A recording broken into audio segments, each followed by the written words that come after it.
Le grand entretien sur Radio J. Aujourd'hui, notre invité, Gilles William Goldnadel, avocat et aussi polémiste, en tous les cas, acteur combatif contre l'antisémitisme. Gilles William Goldnadel, bonjour. Bonjour. C'était le dernier crime antisémite connu en France après plus de 20 années de renaissance de l'antisémitisme dans notre pays et un an après l'assassinat effroyable du docteur Sarah Halimi, le meurtre donc de la petite Yiddish mamé Myriel Knoll qui a bouleversé le pays et la communauté juive. Aujourd'hui sur Radio J, donc nous allons revenir avec vous sur cette affaire et le procès qui, contrairement à l'affaire Halimi, a eu lieu et a rendu justice enfin. 11 journées d'audience qui nous ont beaucoup appris sur ce mal protéiforme qu'est l'antisémitisme dans la société française et le déni souvent qui l'accompagne.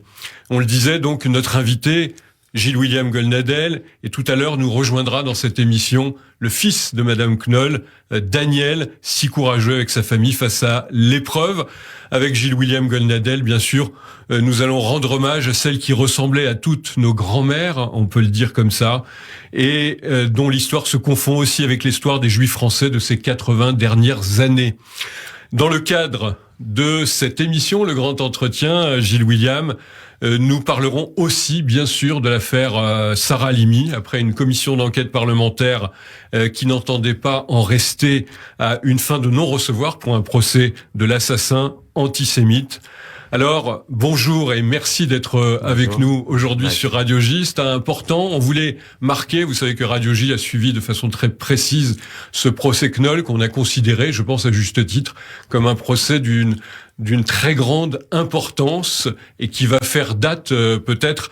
On rappelle les faits, si vous voulez bien. Le meurtre de Myriel Knoll a été commis donc le 23 mars 2018 dans le 11e arrondissement de Paris. Myriel Knoll a été poignardée à son domicile de l'avenue Philippe-Auguste. Et dans les jours qui ont suivi, 2 suspects, Yacine et Alexandre Carimbacus, ont été mis en examen pour meurtre antisémite. C'était survenu donc après l'homicide de Sarah Halimi dans le même arrondissement et le même jour que les attaques terroristes de Carcassonne et de Trèbes. L'événement, bien sûr, avait suscité un émoi extrêmement important. J'ai envie de vous poser une question simple, mais la première fois que vous avez entendu parler de cette affaire, quel a été votre sentiment, votre réaction ? La tristesse, l'accablement. Vous savez, elle vivait dans le quartier où vivait feu ma grand-mère, qui était aussi une yiddish mamé, qui ne parlait pas le français, elle parlait que le yiddish. Alors, certes, j'ai vieilli et je prends la pauvre Mireille comme ma grand-mère, alors elle aurait pu être ma mère au niveau de la différence d'âge, mais il n'y a rien à faire. Et quand je me suis trouvé... Alors, j'ai rencontré tout de suite les fils Knoll. Et ils m'ont beaucoup plu, les fils Knoll, parce que ils n'étaient pas dans l'intention de vouloir absolument en faire une affaire juive, si j'ose dire, d'antisémitisme, si ça n'était pas établi. Et donc j'étais dans le même état d'esprit. Hein, C'était déjà un crime suffisamment atroce. Oui, voilà. Pour ne pas penser en plus à la dimension anti-juive. On n'était pas dans une improbable jubilation que ça soit un énième attentat antisémite. C'était pas ça la question. Donc tout de suite j'étais sur la même longueur d'onde que, en plus ce sont des gens merveilleux. Et lors de la reconstitution, ce que je voulais vous dire aussi, lors de la reconstitution, c'était poignant alors j'avais pas voulu du tout que les 2 frères viennent.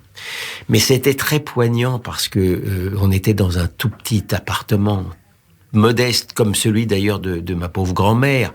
Et donc je songeais à toutes ces histoires, toutes ces légendes sur la richesse juive, etc., avec des tout petits meubles, et bien des tout petits objets, si j'ose dire, de culte, même si elle n'était pas plus croyante, enfin plus pratiquante que ma grand-mère, donc la menorah, des mezuzot, des choses comme ça, mais pas davantage. Et donc j'ai fait que ça me plaise ou non le rapprochement avec ma grand-mère. Donc c'est voilà pourquoi il y avait une notion un petit peu personnelle effectivement dans cette histoire. De ce petit appartement qu'elle a levé depuis 1955. Voilà, 50 mètres carrés. Hein. 50 mètres carrés. C'était pas autre chose. Et en plus, c'était encore plus poignant parce que comme ils avaient mis le feu à l'appartement, il était recouvert en plus de suie partout, y compris les petits objets. Donc c'était vraiment triste. Oui, c'était vraiment triste et on va s'en apercevoir quand on va rentrer aussi dans le cœur du procès. Oui. On reste un instant sur Mireille Knoll parce que je le disais, c'est un peu aussi l'histoire de notre pays, c'est l'histoire des Juifs de France. C'était une petite fille qui est née en 1932, qui a donc échappé à la rafle du Veldiv. C'est une rescapée de la Shoah, comme on dirait aujourd'hui. Et c'est un destin qui est assez atroce quand on imagine de la Shoah jusqu'à ce meurtre particulièrement odieux, et en plus avec la dimension du feu brûlé le cadavre. Ben oui, j'ai pas grand-chose à ajouter à ce que vous venez de dire. Elle a été passée à travers les gouttes. Et puis, elle a rencontré finalement la flamme de cet antisémitisme, alors qu'il n'est plus porté par des blonds aux yeux bleus. Hein. Donc, le visage de l'antisémite aujourd'hui a changé, si j'ose dire physiquement. La haine est toujours pratiquement la même, basée sur la théorie du complot, sur la théorie de la richesse, sur la théorie du pouvoir caché, sur l'irrationnel, avec en plus une dimension, alors là pour le coup nouvelle, c'est que la faiblesse dont on moquait le juif autrefois s'est transformée en brutalité excessive via l'État d'Israël. Donc le portrait, on est toujours dans le stéréotype faux, mais le portrait robot du juif détesté et détestable, de l'antisémite d'il y a 50 ans, c'était un veule apatride, et c'était faux.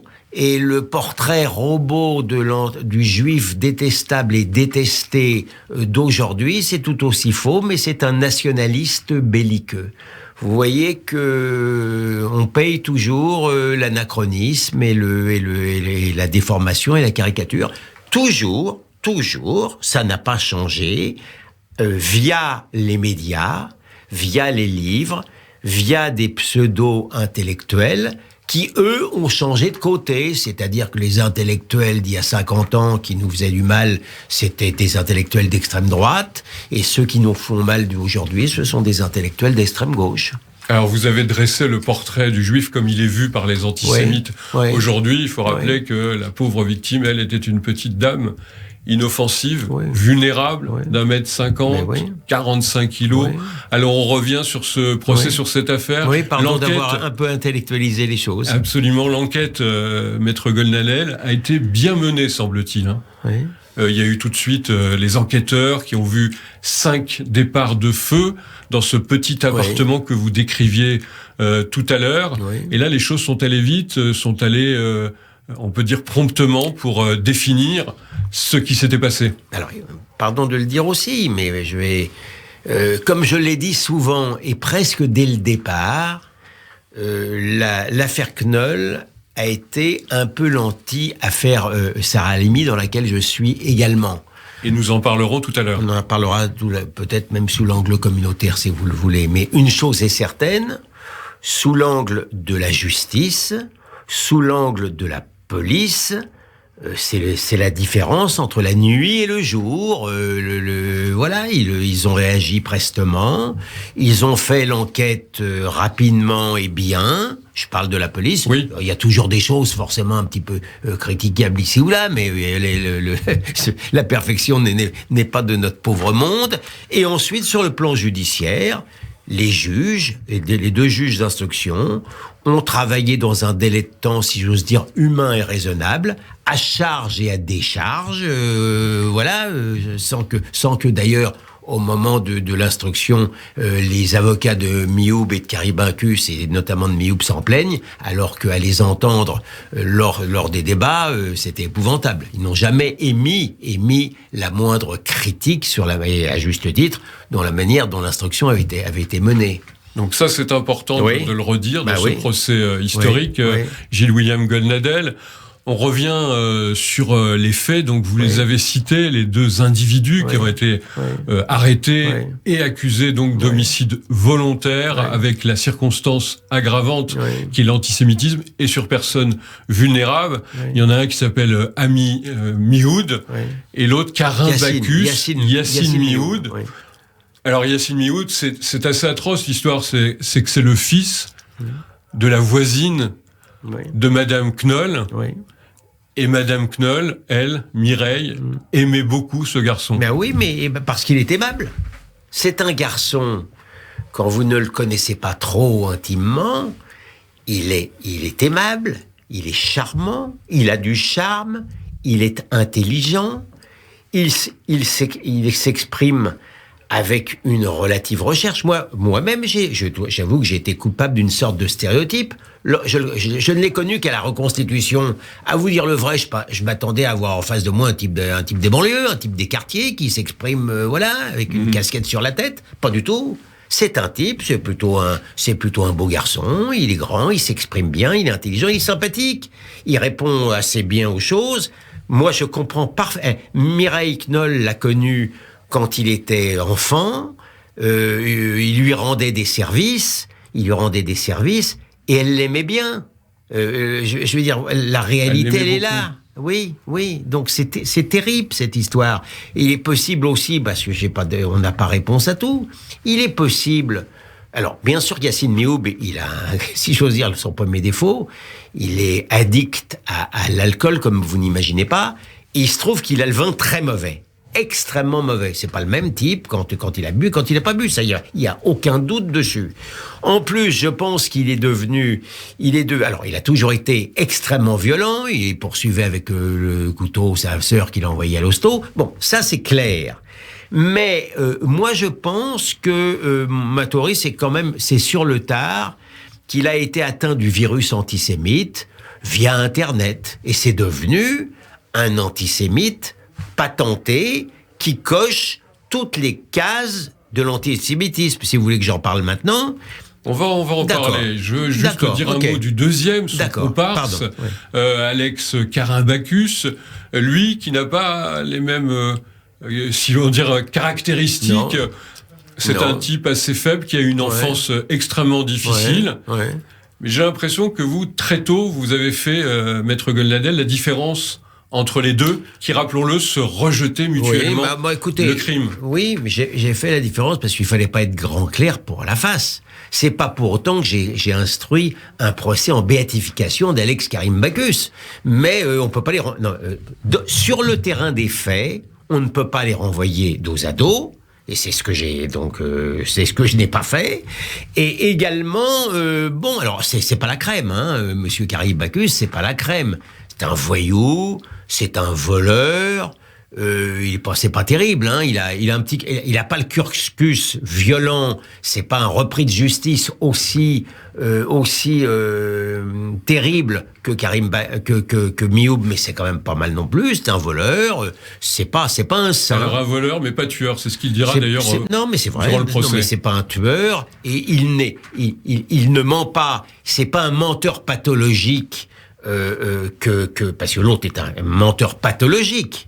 C'est pas un menteur, il ment comme tout le monde ment, y compris de temps en temps les avocats, les savoirs, mais c'est pas le mythomane qu'est Yassine Mioub, et il n'a pas non plus le profil, loin s'en faut, aussi violent que Mioub. C'est pas non plus un délinquant sexuel comme était Mioub.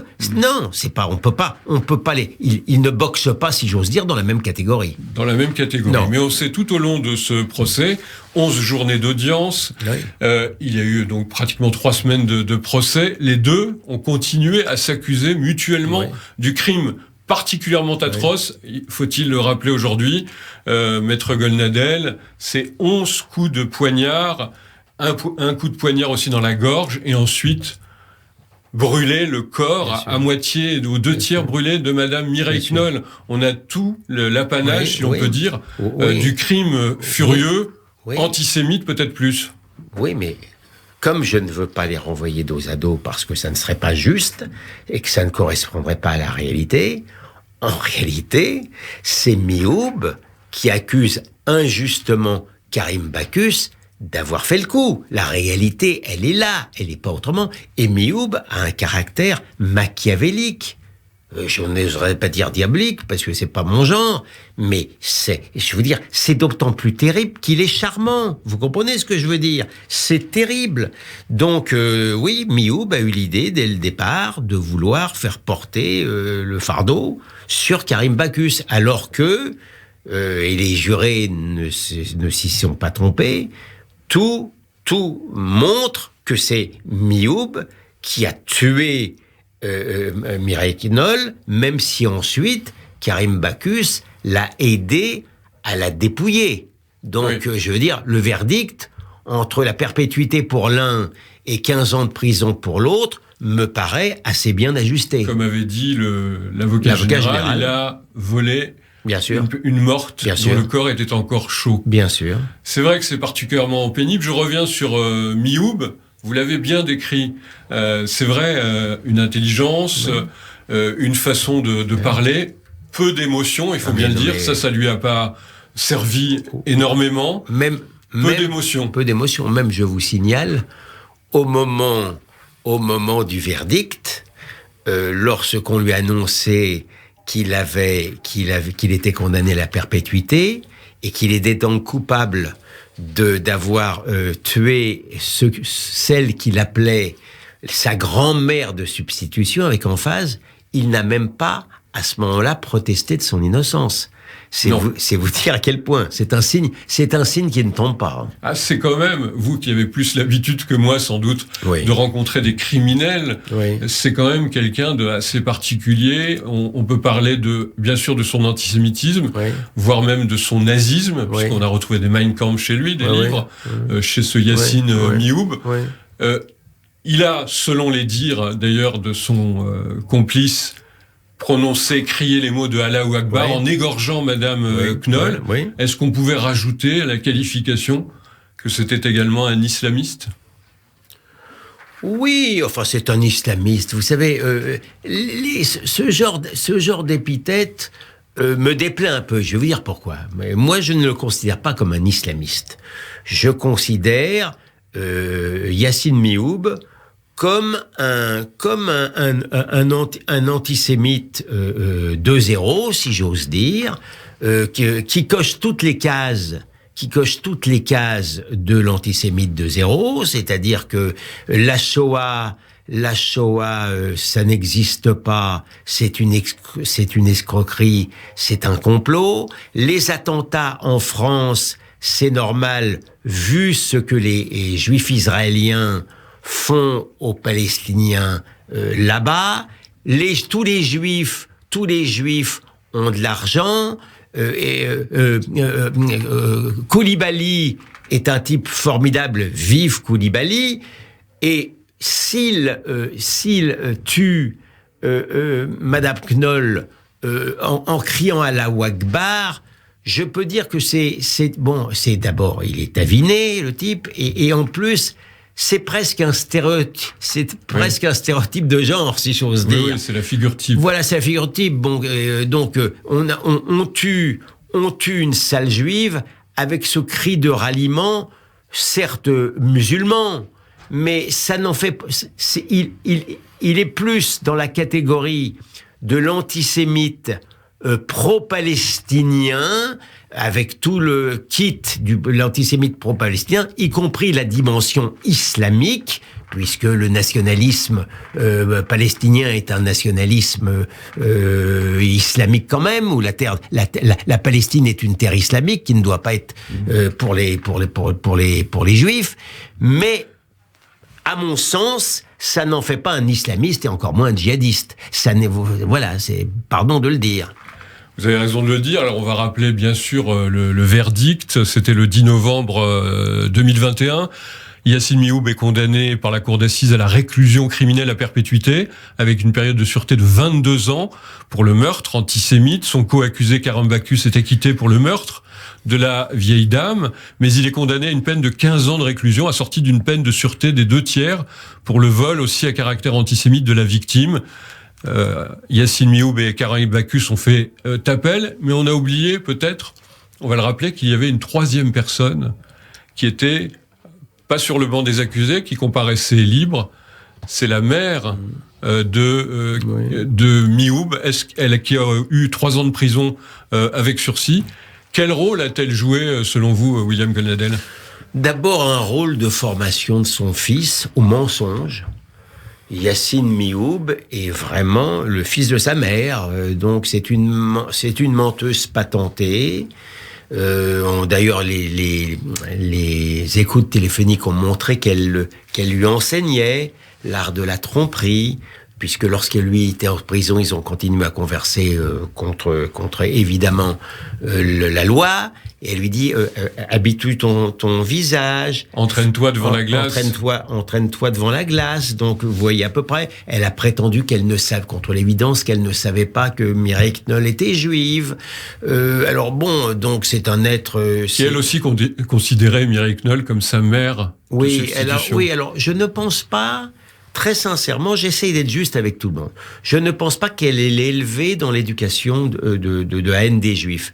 Elle est pas sur ce terrain-là, cette femme-là. Non, c'est une méchante femme. C'est une méchante femme. On peut être méchant sans être antisémite. Après, elle a voulu évidemment sauver son fils, mentir. Oui. Elle l'a fait dès le départ. Oui. Rappelons pour nos auditeurs qu'il y a eu ces preuves qu'elle a dissimulées. C'est pour ça que d'ailleurs qu'elle a été mise en examen pour dissimulation de preuves, notamment du fameux couteau, poignard qu'elle a lavé à grande eau.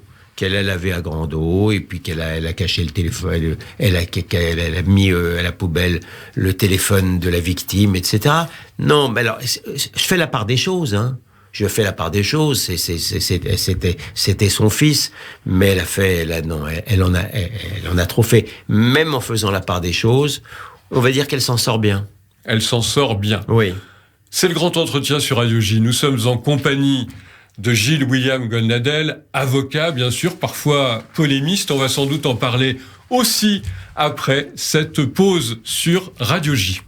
Gilles William Goldnadel, que vous entendiez juste avant la pause, l'avocat aussi de la famille Knoll, mais aussi de la famille Halimi. On va y revenir dans quelques instants. Et il nous a rejoint, et on est très heureux de le retrouver, Daniel Knoll, bonjour. Bonjour.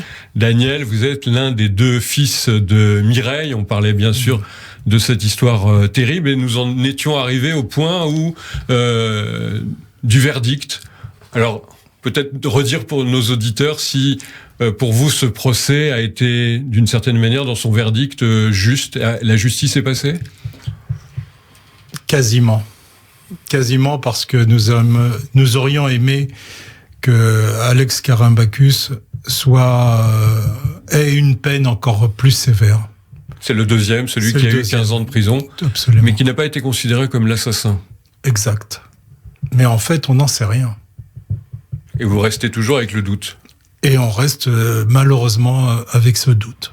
Ce procès était très dur, hein, c'était une épreuve, évidemment, pour vous et votre famille. Très éprouvant. Très éprouvant. Il y a eu des moments où même certains ne pouvaient pas rester dans la salle, surtout des images qui étaient projetées par la cour. C'est une épreuve. Vous avez été accompagné, je crois, assez soutenu par non seulement vos avocats, mais aussi par une partie de la communauté juive.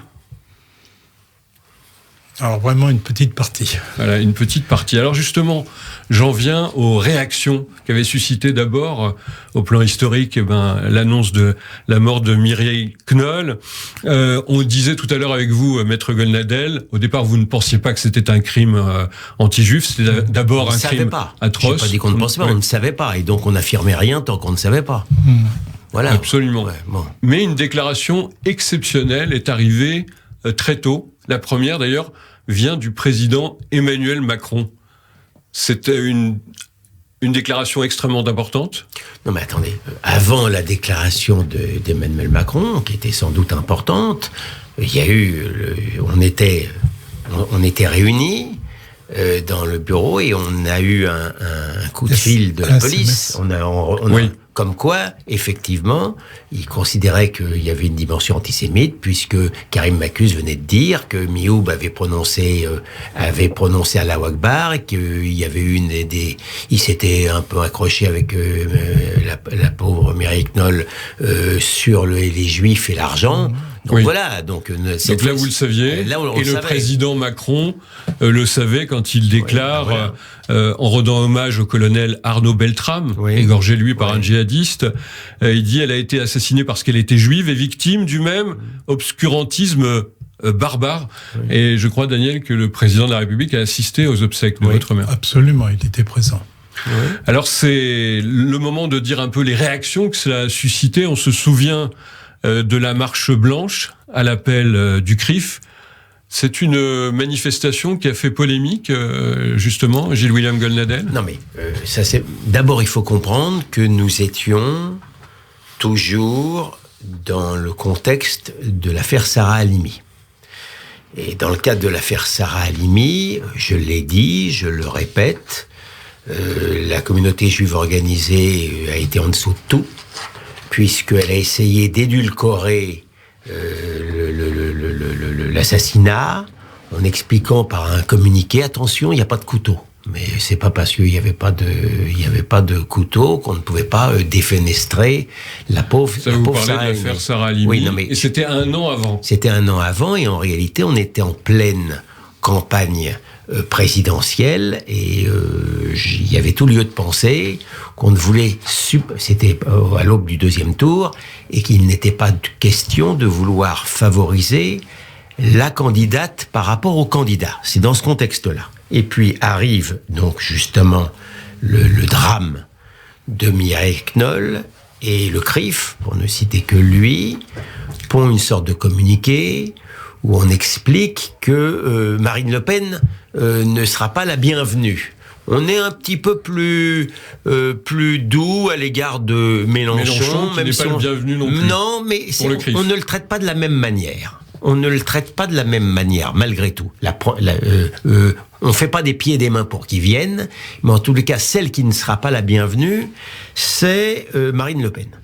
Donc, on est à nouveau dans ce cadre que moi, je considère comme insupportable depuis à peu près 30 ans, où on focalise sur l'extrême droite en laissant tranquille l'extrême gauche. Vous savez que ça a toujours été, pour moi, un cheval de bataille idéologique et politique.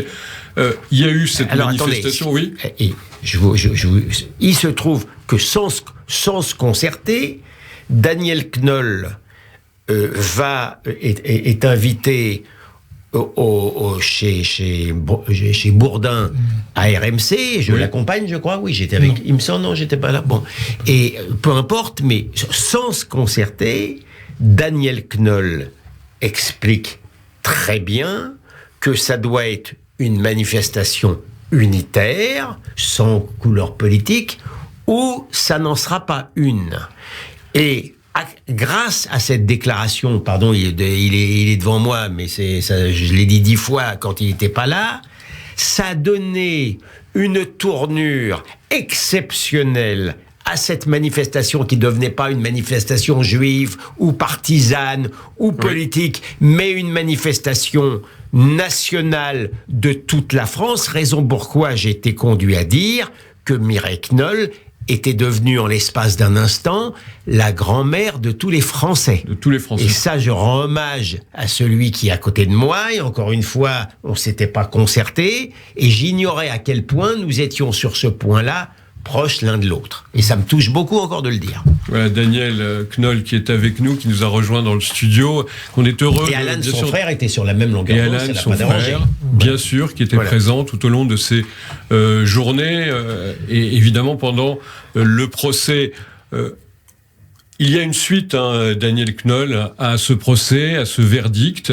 Vous êtes en train de militer pour faire en sorte que cette terrible date du 23 mars, c'était en 2018, cette date devienne une date importante, marquée dans le calendrier pédagogique. Expliquez-nous un instant. Absolument, parce que voilà, il y a eu le procès, il y a eu le verdict, il y a eu l'inauguration de la librairie Knoll, et après on tombe dans l'oubli et rien ne se passe. Et donc je me suis dit, j'en ai parlé bien sûr avec mon frère, je me suis dit, c'est le moment de faire quelque chose pour ce pays. Il est grand temps que les consciences se réveillent et qu'on aille de l'avant, et surtout au niveau scolaire, puisque ce sont surtout les collégiens et les lycéens qui sont concernés. Il se trouve que le 23 mars tombe pendant la semaine de l'antiracisme du 21 au 28. Semaine pédagogique, de l'éducation nationale. Donc nous avons émis auprès de certaines personnes, notamment Monsieur le ministre Blanquer, qui nous a reçus, l'idée que ce jour-là devait devenir la journée du martyre de tous les Français qui sont morts, quelle que soit leur religion, au nom de Allah Akbar. Faut pas qu'on les oublie, parce qu'il faut combattre cet islamisme radical. Et de plus, on a rajouté, et on a bien été entendu, le harcèlement, mais ça c'est déjà un peu, il y a des journées pour ça, mais on a rajouté l'indifférence envers nos personnes âgées, qui est très développée en France, où on voit des gens, des pauvres gens dans toute la communauté française, mourir dans une solitude déchirante, et nous cherchons à combattre aussi ce racisme-là, ce racisme anti-vieux. On pourrait faire aussi le racisme anti-blanc, mais enfin, bon, on peut pas tout faire. Vous n'allez pas tout faire. Non, on peut pas tout faire. Alors justement, vous, Daniel Knoll, on vous a vu plusieurs fois aux côtés de William Attal, qui est en fait le frère du docteur Sarah Halimi, assassiné, frère de souffrance, on peut dire, mais aussi de combat militant. Alors, Gilles William Goldnadel, on va dire quand même plus qu'un mot de cette affaire Sarah Halimi, qui est, vous l'avez dit d'emblée, c'est l'inverse de ce qui s'est passé pour Mireille Knoll.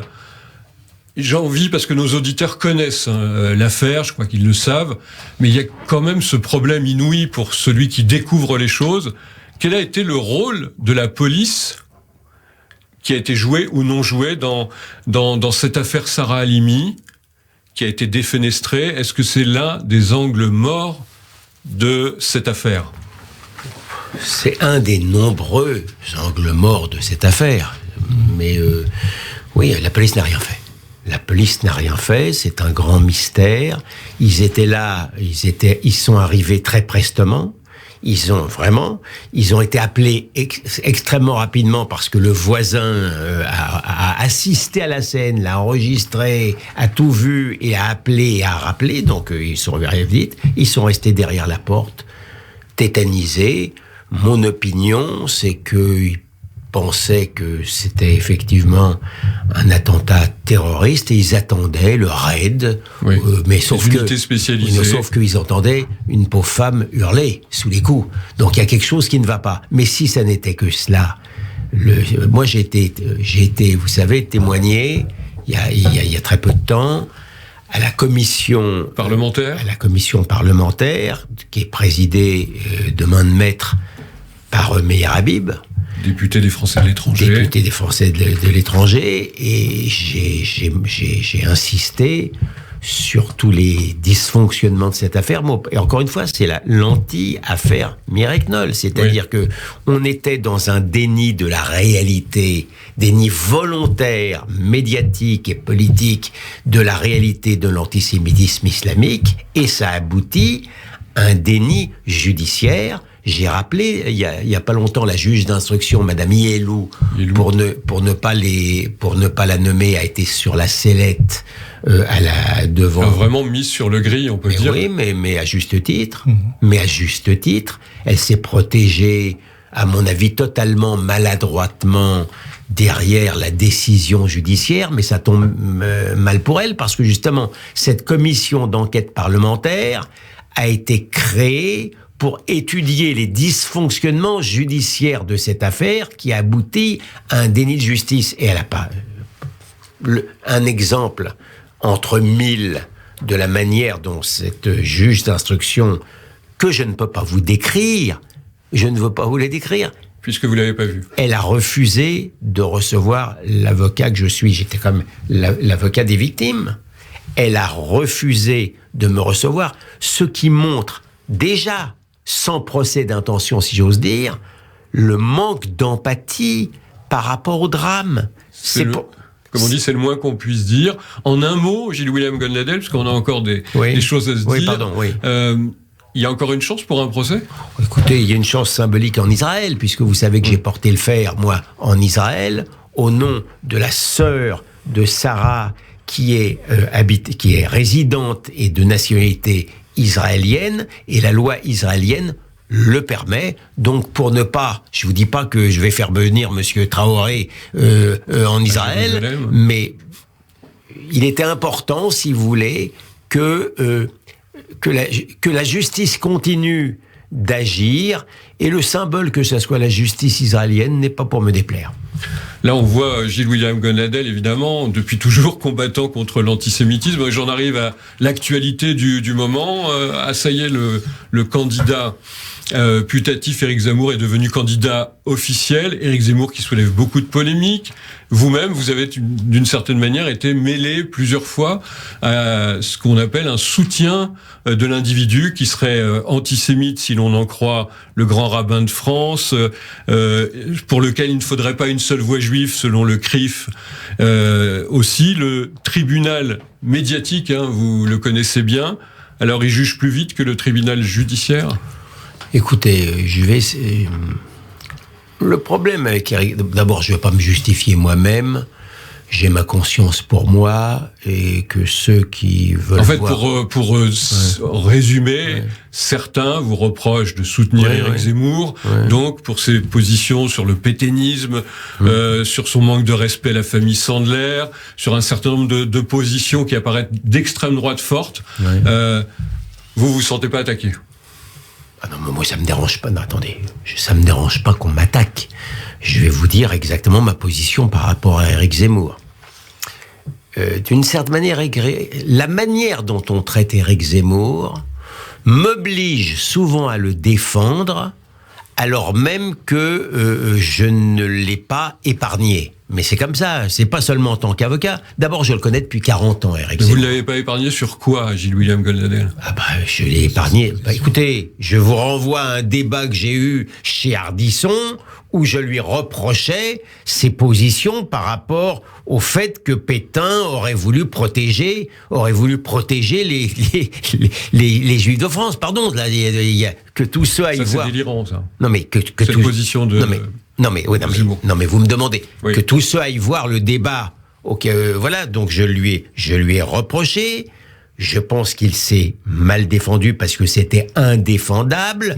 Il se trouve qu'il y a eu une zone. Pourquoi il y a eu moins de juifs français déportés que dans certains autres pays? C'est parce qu'il y a eu une ligne de démarcation. Mon père a survécu grâce à ça. Il est passé en zone libre, mais c'était pas. On l'a pas créé. Monsieur Pétain et Monsieur Hitler l'ont pas créé pour rendre service aux Juifs de France. Donc ça n'a aucun sens de rendre hommage à cela. Et d'autres, Zemmour ne serait pas français si Pétain avait, si j'ose dire, triomphé, puisqu'ils avaient supprimé la loi Crémieux. Il serait même pas français. Donc, mais pour autant. Il dit sur ce point-là des bêtises, mais c'est pas pour autant que ça en fait un pétainiste. Il se trompe historiquement, ça n'a rien à voir avec cela. Vous comprenez ce que je veux dire? Moi, Vous êtes hostile aussi à ceux qui lui font des procès à chaque fois sur des questions d'histoire, notamment des associations de la communauté juive comme l'UEJF, mais aussi la LICRA, SOS Racisme, des procès systématiques. Vous dites que ça ne devrait pas se faire? Non, mais écoutez, le dernier n'a aucun sens sur le plan juridique. Il s'en prend aux mineurs délinquants, aux migrants délinquants. Migrants, c'est pas une ethnie. Donc comment voulez-vous que l'avocat que je suis souscrive à une démarche pareille alors qu'aucune ethnie n'est visée? Pardon, c'est d'une stupidité inouïe, ce dernier procès. Donc vous savez, avec Éric Zemmour, que je connais depuis 40 ans, j'essaye d'être juste. Par exemple, lors d'un déjeuner il y a quelques années, Je lui dis d'abord, je te considère pas comme juif, je te considère comme israélite. Et alors il a souri, et c'était une boutade de ma part, mais j'ai lu dans son dernier ouvrage, où d'ailleurs aucune ligne n'est consacrée à la souffrance juive. C'est un angle mort chez Éric Zemmour. C'est comme ça. Je l'ai écrit dans le Figaro. Hein. Je veux dire, je me cache pas. C'est pas parce que je suis radical. J'écris dans le Figaro que je reprochais à Éric Zemmour dans son débat contre Mélenchon. Alors même que Mélenchon le traitait de raciste, il avait une balle de match au filet en lui parlant en matière de remplacement que les Juifs avaient été remplacés dans le 9-3. Il lui a pas dit. Alors après, il m'a dit oui, t'as eu raison. Mais ce que je veux dire, on dirait que c'est un angle mort chez Éric Zemmour. Un manque d'empathie chez Zemmour ou une posture. C'est un manque d'empathie, mais la réalité m'oblige à vous dire que de manière générale, Zemmour ne joue pas avec le pathos. Il n'est pas dans le pathos, donc je veux dire, ce que je trouve stupide de la part de la communauté juive organisée, c'est de le considérer ès-qualité de juif, qui lui fasse tous les procès tous les procès intellectuels du monde. Ça veut dire l'histoire de pas une voix juive pour Zemmour, c'est choquant pour vous. Mais c'est extrêmement choquant. Moi, Éric Zemmour n'est pas sioniste, et la belle affaire, on n'est pas obligé d'être sioniste. Moi, je suis pour l'autodétermination des peuples et des individus. Je veux dire, la réalité, elle est là. Là où je suis sévère aussi envers Éric Zemmour, mais tout ce que je vous l'ai dit, je lui ai dit à lui.